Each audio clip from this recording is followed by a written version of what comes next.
Thank you so much for listening. If you'd like to offer dana, then please do go to justthiszen.org/giving. Your support really does make a huge difference. Thank you so much.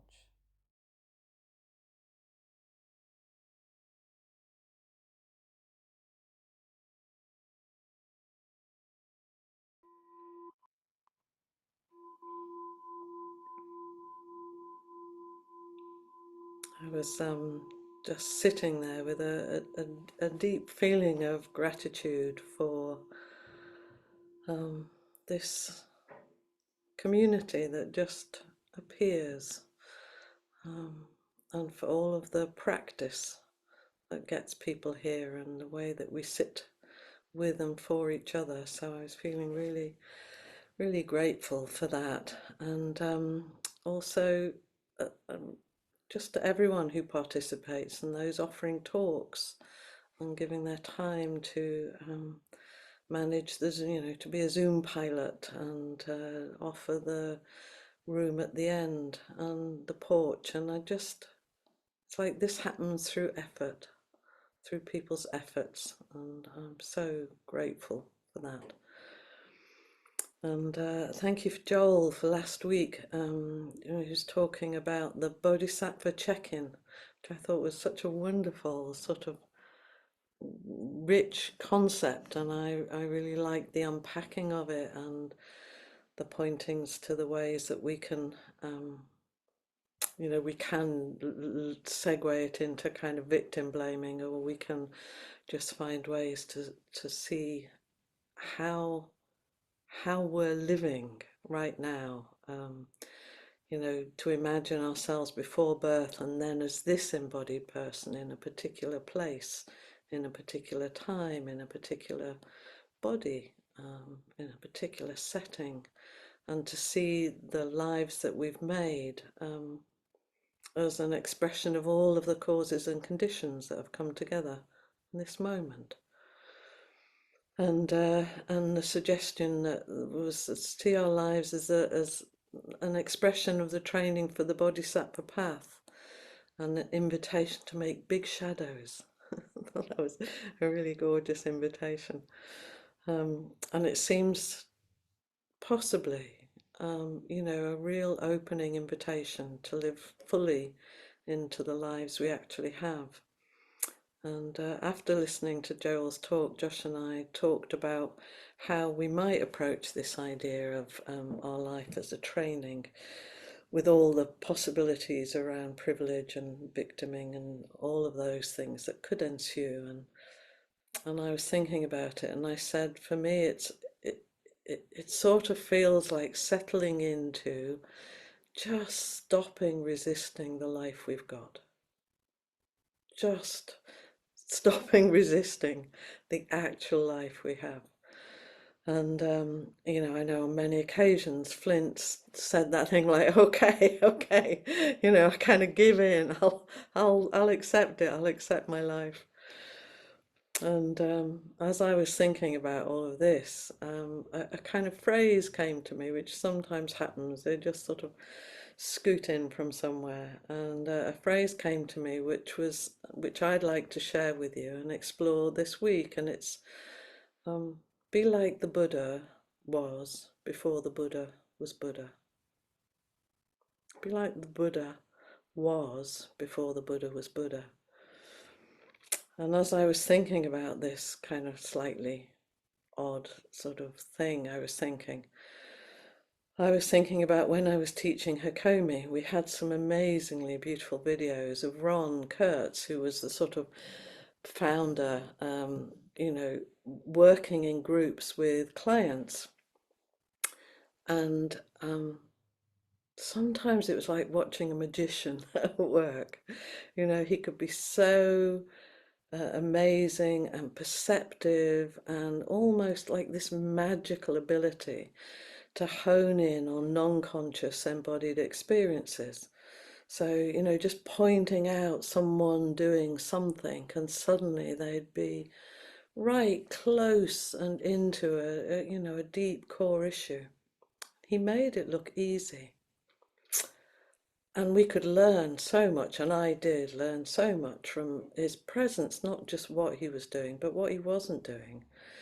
You know, he did an effort, he didn't take things too seriously, he didn't take himself too seriously.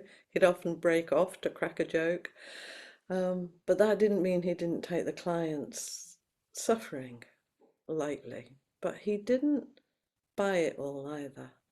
It was very fascinating and interesting to watch someone so embedded in their approach, which he'd developed.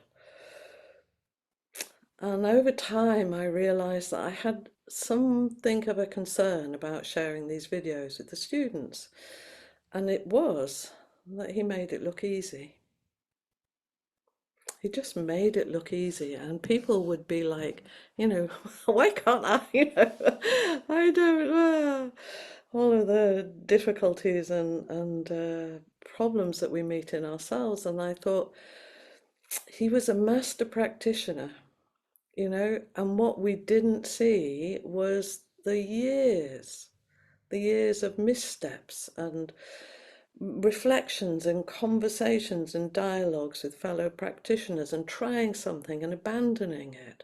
You know, trial and error, trial and error. You know, the boredom he felt sometimes, or, you know, the confusion or the discombobulation, you know, like, I don't know what to do. And the time, you know, the time, thousands and thousands of hours of working with clients. And so he was a master practitioner who knew the most about this method that with others he'd developed. So in so many ways, he was wonderful to learn from, and he wasn't a good role model. He was not a good role model. He was too far ahead. He was too damn good at what he did. And it was really hard to sort of get how you were going to get from here, stumbling along, to there. So my invitation in being like the Buddha before the Buddha was Buddha is to remember that everybody starts somewhere. We all start where we are. And the Buddha started with dissatisfaction. He abandoned his child. He left his parents. He left his rank and his role. And he wandered about for years. He wandered about lost in so many ways. You know, he was so lost, he almost died. He didn't just get from A to B. He didn't do that, and we don't. I really liked at the beginning of Suzuki Roshi's new book, new to us, the public anyway. The point is to learn how to be yourself, how to be a person in the way that a stone is completely a stone. If I'm trying to be Ron or Flint or Peg or whoever I admire, I'm not necessarily fumbling my way towards being me, this me, you know, not a kind of ersatz other. And Joel used a really interesting phrase last week about a substitute person, you know, that I'm going to be something else. If I'm trying to be the Buddha, then I'm not going to be just this Buddha. I'm going to be having a substitute life. I'm going to be having a substitute practice. And that felt very strong to me, that my practice is to be this Buddha, not any other one. And one of my favorite early books from my psychotherapy training was wonderfully called, I loved the title far more than I ever loved the book, but it was called If You Meet the Buddha on the Road, Kill Him, by Sheldon Kopp, and I can see some nodding like some of you know the book. The synopsis of which is, no meaning that comes from outside of ourselves is real.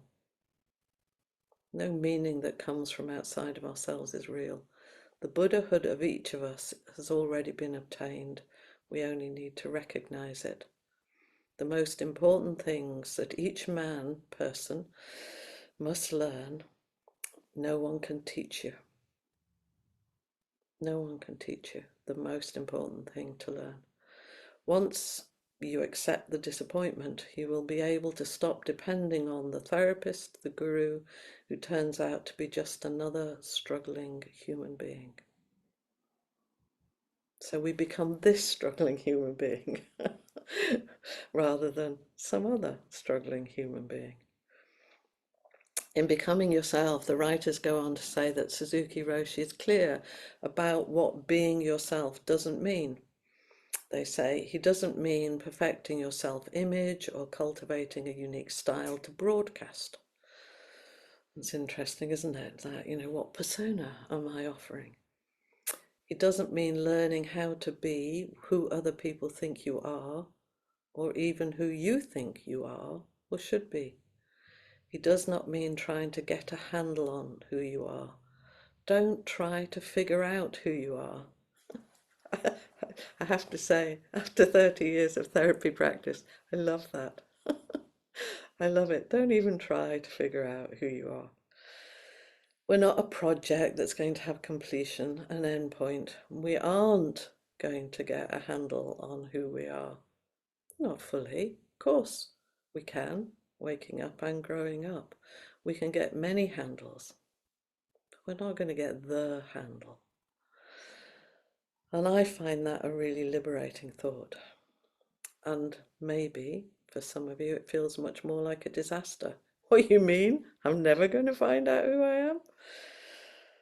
But do you really think anybody is finally and fully figure-outable? As my understanding is that we have more neurons, more pathways in our brains than there are leaves in the Amazon forest.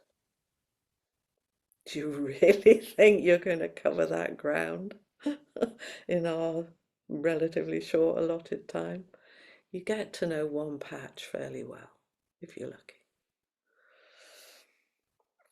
And as a therapist, I have worked with this conundrum for many years with many people, and where we think if we kind of work through the Russian dolls of our histories, of our conditioning, of our events, that we'll finally get to some little solid original self, the self we weren't allowed to be, the self we weren't allowed to express, or, not the one that we had to kind of create to meet the environments that we lived in.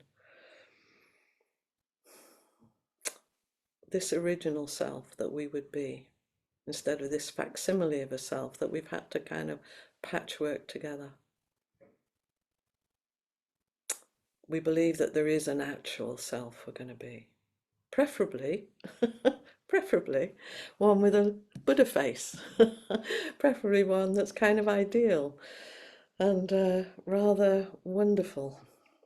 Our original, ideal, untouched self.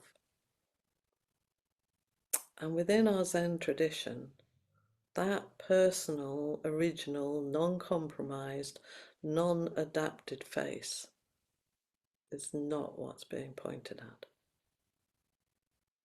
Be like the Buddha was before the Buddha was Buddha. Be like yourself. In Suzuki's book, it says just to sit expresses a traditional meditation practice of sitting still and upright on a black cushion. But in its wider sense, it's simply about opening to your life wherever you are. If you're in the woods, Suzuki Roshi teaches, just to sit is to appreciate the feeling of the woods, not the feeling of you in the woods, the feeling of the woods, which includes you. If you're in the kitchen or in the car, just to sit or becoming yourself is to appreciate the feeling of the kitchen or the car. If you are happy, it is to appreciate the feeling of happiness. If you are struggling, it is to appreciate and make room for the actual feeling of being alive with that struggle. So we can look at Buddha's life and we can think where those early activities failures, was all that searching, in vain? Was it a waste? Or could he, like us, only ever arrive at the point of awakening by trying and failing and becoming frustrated and maybe disillusioned? Can we find ways to welcome our experiences of not Buddha nature as the yearnings of our awakened mind? When you become yourself at that moment, your practice includes everything. Our way of sitting is to become yourself, and Katagiri Roshi always says to settle oneself on oneself, just to be yourself. In case 23 of the Mumonkan, in which the monk Myo, jealous that the sixth patriarch, Eno, has received the robe and bowl of their master, he chases him through the mountains and tries to take them by force. Eno places the robe on the ground and invites him to take them, but Myo finds they're too heavy to lift, and overwhelmed with shame, he asks to be given the teaching instead. And Eno responds, without thinking good or evil, in this very moment, what's your original face? And the question pierced his anger and his opinions about who the sixth patriarch could be. What's your original face? Not the one you create. What's that? Tammy Simons, who started Sounds True, a wonderful thing, amazing offering to the world, said, waking up is not about copying anyone or anything. It can't be, because as soon as we're mimicking something, we are recycling someone else's experience. Isn't that, I love that phrase. As soon as we're mimicking something, we're recycling someone else's experience. We're one step removed from the source. We are no longer rooted in our own moment-to-moment revelatory experience. She says, my basic point here is that the more we discover our own original face, is that discoverable? The face we had before we were born, the more confident we become in expressing ourselves in unique ways. In a sense, great spiritual teachers feel to me like great artists of the spirit. And like an inspired musician, poet, or painter, a spiritual artist knows that he or she must spend time in the space of not knowing, and then trusting the melodies, visions, words, and guidance that come through. So becoming ourselves, thinking about being with what might be our original face, isn't about uncovering this little kind of homunculus, this little self that belongs only to us, but is only a moment by moment expression of this life in this body, in these circumstances, flowing into this moment. And it looks like whatever it looks like. It looks mostly like you and me. And that can be pretty disappointing for some of us that are still really attached to our view of who we should be, or could be, or will be. Or, we keep flogging, we'll get there, when we're fully Buddhified. Suzuki Roshi says, when your practice is not good, you're a poor Buddha. And when your practice is good, you're a good Buddha. Poor and good are themselves Buddhas. Poor is Buddha and good is Buddha, and you are Buddha also.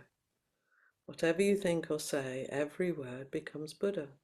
I am Buddha, I is Buddha, and am is Buddha, and Buddha is Buddha. Buddha, Buddha, Buddha. Whenever you say, whatever you say is Buddha, there are no problems. There's no need to translate it into English, no need to be bothered with fancy explanations of Buddhism. If you say Buddha, Buddha, Buddha, that's the way. Everything is Buddha. Sitting is Buddha, lying down is Buddha, each word is Buddha. That is our way, that is Shikantanza. So there was a beautiful commentary on this by Clark Strand on this lovely koan of our original face. And he says, what face did you have before your parents were born? The question isn't hard. It's like asking a sunflower what it was before it was a sunflower, or the wind before it was wind. A true Zen master never asks to see something that isn't already there. And then he says there's another way of saying it. Millions of years ago, a snub-nosed fish roamed the watery shelf below the continents, wearing a face that had been passed down to it by countless species through deep time. That fish passed its face to amphibians, and amphibians passed it to reptiles. Reptiles passed it to mammals, and mammals passed it down in exact accordance with the Dharma from the great apes to Australopithecus, I think, and from Australopithecus to Homo habilis, and from Homo habilis to Homo erectus, and from Homo erectus to Homo sapiens, and from Homo sapiens to Homo sapiens sapiens, who became so sapient or wise that they discarded it, or tried to, because really, how can you throw away your own face? So I like to end with a poem by Fred LaMotte. My Ancestry DNA results came in, just as I suspected. My great-great-grandfather was a monarch butterfly. Much of who I am is still wriggling under a stone. I'm part larva, but part hummingbird too. There is dinosaur tar in my bone marrow. My golden hair sprang out of a meadow in Palestine. Genghis Khan is my fourth cousin, though I didn't get the dimples. My loins are loaded with banyan seeds from Sri Lanka, but I descended from Ravanna, not Ram. My uncle is a mastodon. There are traces of white people in my saliva. 3.7 billion years ago, I swirled in golden dust, dreaming of a planet overgrown with lingams and yonis. More recently, say 60,000 BC, I walked on hairy paws across a land bridge, joining Sweden to Botswana. I am the bastard of the sun and moon. I can no longer hide my heritage of raindrops and cougar scat. I am made of your grandmother's tears. You conquered rival tribesmen of your own colour, chained them together, marched them naked to the coast, and sold them to colonials from Savannah. I was that brother you sold. I was a slave trader. I was the chain. Admit it. You have wings, vast and golden, like mine, like mine. You have sweat, black and salty, like mine, like mine. You have secrets silently singing in your blood, like mine, like mine. Don't pretend the earth is not one family. Don't pretend we never hung from the same branch. Don't pretend we don't ripen on each other's breath. Don't pretend we didn't come here to forgive. And at a time like we're in now, don't pretend that the earth is not one family. Don't pretend that we never hung from the same branch. Don't pretend we don't ripen on each other's breath. Don't pretend we didn't come here to forgive.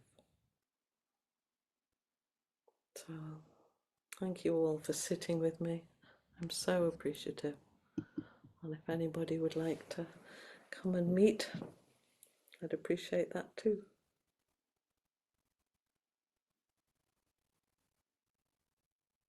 Cassie. Hi, Trudy. Hi. Love that poem and everything that you brought forward. When it said grandfather was a monarch butterfly,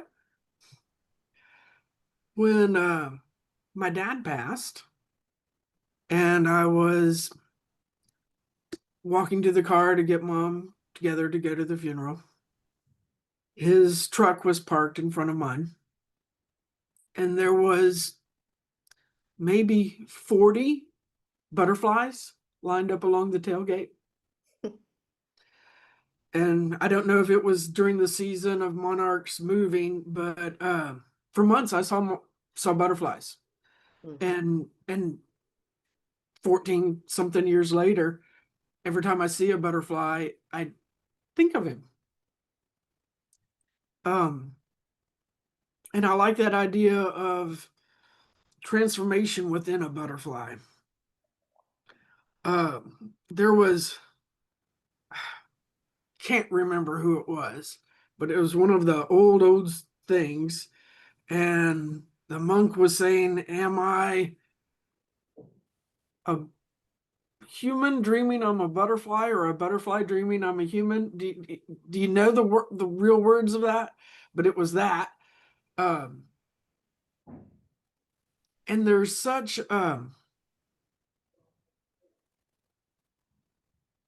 light creatures. Like you. Well, thanks.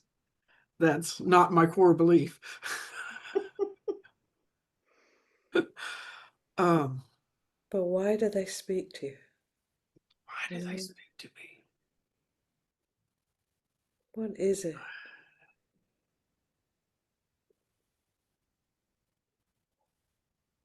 They're freedom. Yeah. Freedom and change. And how those two are linked. And how that possibility is endlessly there in you. Yeah. I love this, the vertical red thread, is, I don't know what, I want to say that, like, I enjoy it, but I want not pull on it, but tug on it.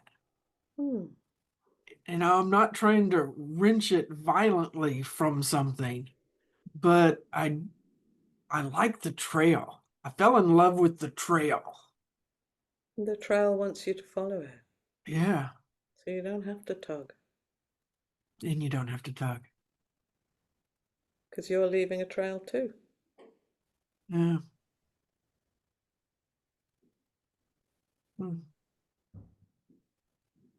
I saw, oh, wow. I teared up a little bit. Why don't you just stay there a moment? I saw on Instagram a meditation offering here in Arlington. And the idea of sitting with people in person is touching me. Yeah. Yeah. Yeah. Oh, you could go and offer them your body. Yeah. Yeah. Yeah. It's wonderful to be with you. Yeah. Thank you.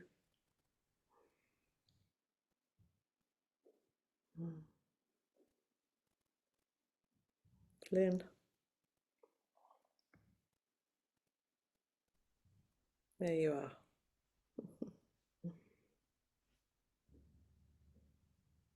I'd love to sit next to you, Cassie.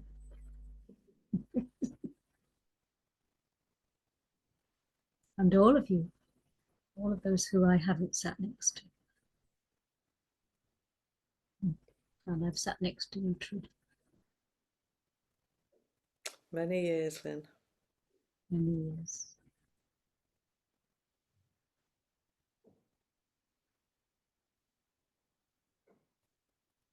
I've been with my cousin this week, who is an evolutionary biologist. And she's just made a quilt, which is the development of the embryo. And what blew me away was how in the beginning of the process, we're all just these cells, and so are birds, and so is everything. And how we all develop in the same way. And the magic of it.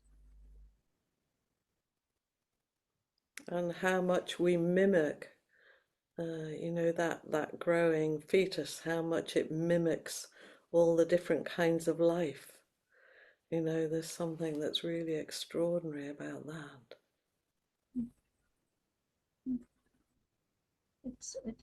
It's just astonishing. And that every embryo forms in the same way. And I think because I was sitting with her and she's a scientist and she understands all of the processes, it was like seeing life with very clear eyes.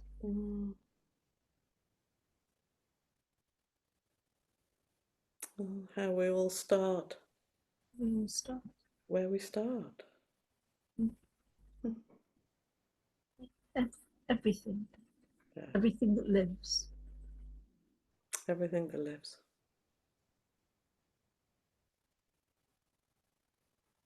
And I love the poem.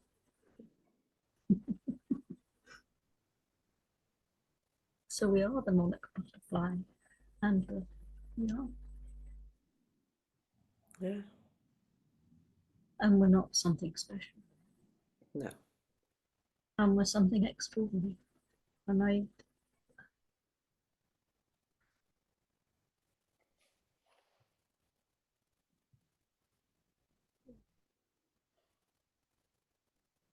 Yeah. I can see you just really being with that.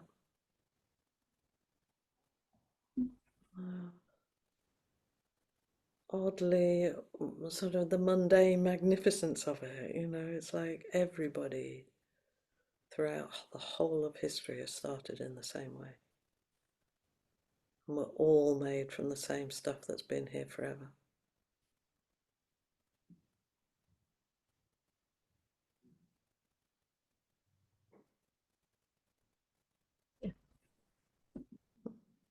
speechless. Speechless with wonder. Oh, thank you. Thank you.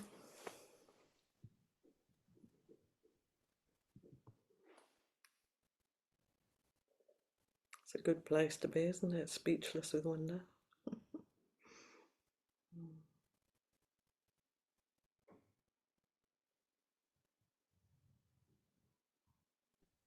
Kathy. Yeah, Trudy, you just said something that made me look at something else that I had written down totally differently.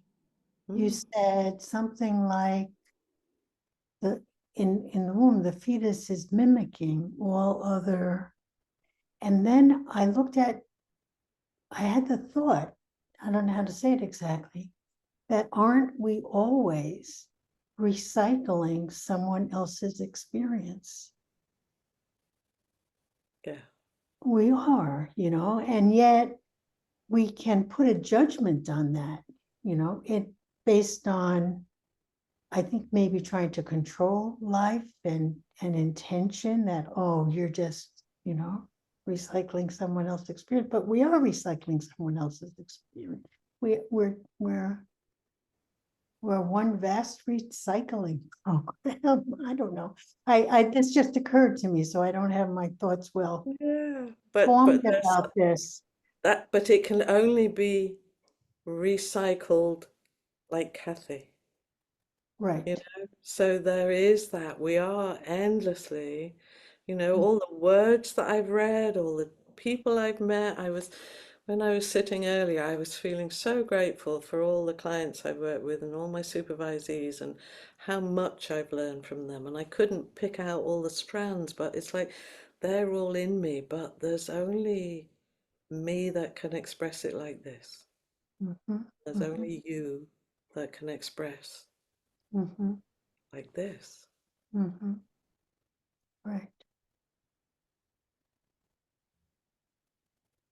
Yeah, so that, yeah.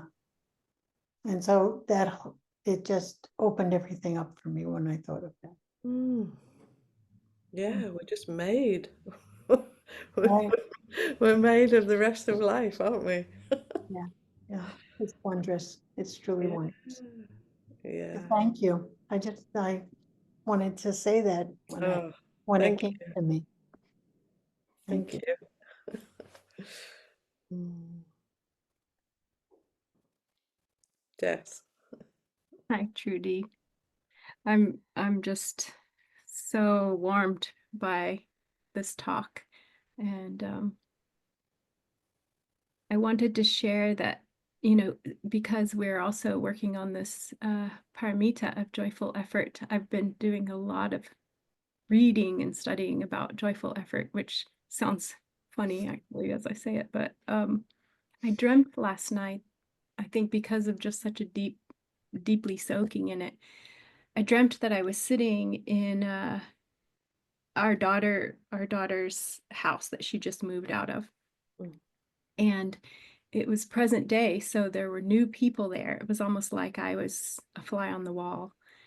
But I was seeing the ripples of our our influence on the place. And I saw the people that are currently there enjoying this house that we made better while she was there.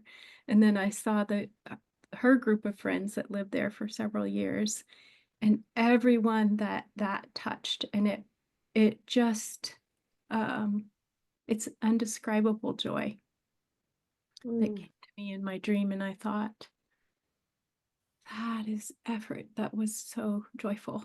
All Mm. that, every moment I would do again and again in every lifetime. And the feeling of we can't know our wake, like your poem. Yeah, absolutely. And it sounds so similar to what you're speaking to today as well. So I just wanted to say thank you for once Mm. again touching that deep place in Mm. me. And just that beautiful image of, the homes we create, whether that's bricks and mortar or just the people we've touched with our presence, and the way that just ripples out and we have no clue. We might have little, someone might tell us something, but well, that's extraordinary, isn't it? It is, and it's a different way of looking at the original face. Yeah, yeah, absolutely. I wrote during uh, I wrote a poem called "Decorating a 100-Year-Old House" because our house is 100 years old. Um, and it was about that sense of like, I'm doing this, but I'm doing this on top of all the people who did this before me, and at some point we won't live here, and because it's a 100-year-old house, it'll probably keep standing, and I'm in the walls now, as are all the people who were in the walls before me. We are the ancestors. We are the ancestors. We are the ancestors, and that's a deeply touching thought. Yeah, thank you so much, Trudy. Mhm. Thank you.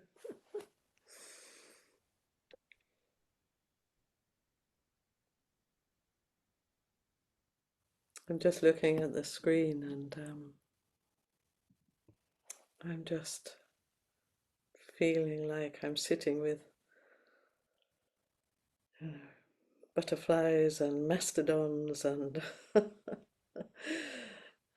cougar scat You know, just like here we all are making up this extraordinary world with our own extraordinary, ordinary lives. And I'm so grateful for this coalescence, this little moment in time where people come together to share and be with each other. And that's very beautiful to me.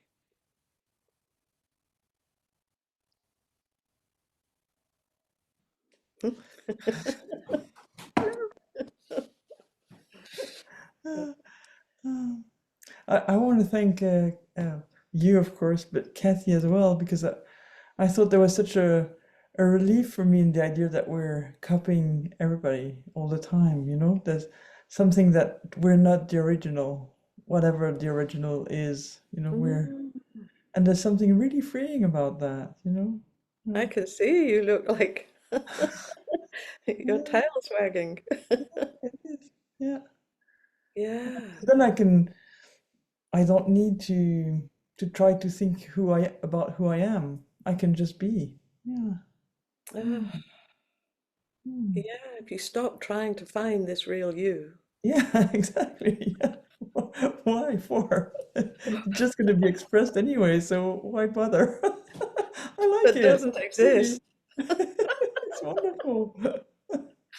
Ah, So thank you so much, the two of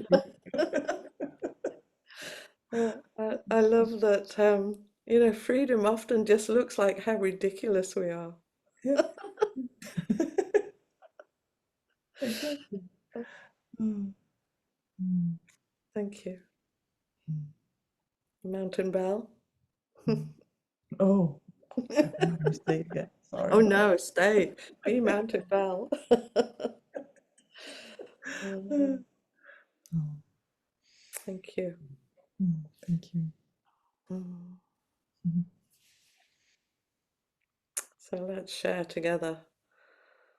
I wish I could hear your voices. I sort of imagine them in my head, but I'll hear mine and carry yours with me. So, caught in the self-centered dream, only suffering, holding to self-centered thoughts, exactly the dream. Each moment, life as it is, the only teacher, being just this moment, compassion's way.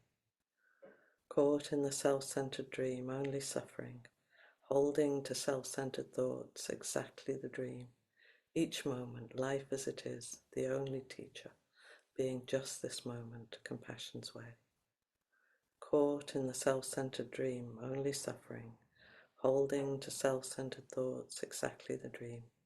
Each moment, life as it is, the only teacher, being just this moment, compassion's way.